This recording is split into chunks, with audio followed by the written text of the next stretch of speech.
Gubernur Sumatera Selatan Herman Deru dan Wakil Gubernur C. Ujang bersilaturahmi dan buka bersama dengan insan media di Sumsel. Acara ini dihadiri pimpinan redaksi media cetak, elektronik, media online, organisasi wartawan, serta admin media sosial.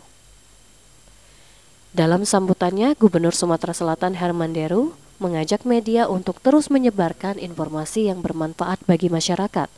Menurutnya, berita yang tidak benar bisa menyebar luas dengan cepat, sementara informasi positif justru sulit tersebar.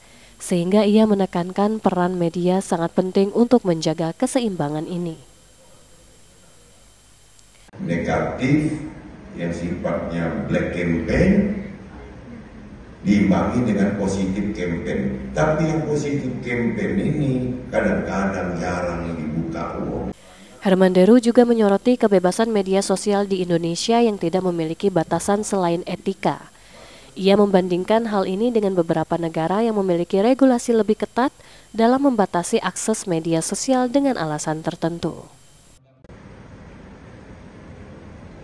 Kalau kita lihat seperti Korun dan China lain lagi karena takut kemasukan hal-hal lain. Nah di kita ini kan borderless, tidak ada pagar gitu deh. Siapa yang pagar itu? Hati nurani kan. Adminnya tega dari sesuatu yang sedikit menarik bisa menjadi viral. Kalau dia berdampak positif, alhamdulillah. Tapi kalau berdampak mendowngrade nama baik daerah atau nama uang, ini innalillah.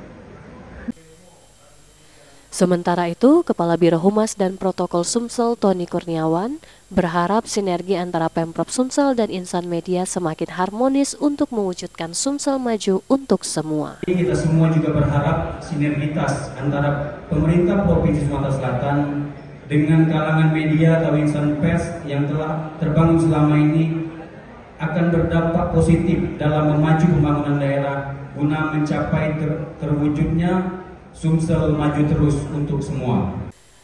Tim Liputan Sriwijaya TV.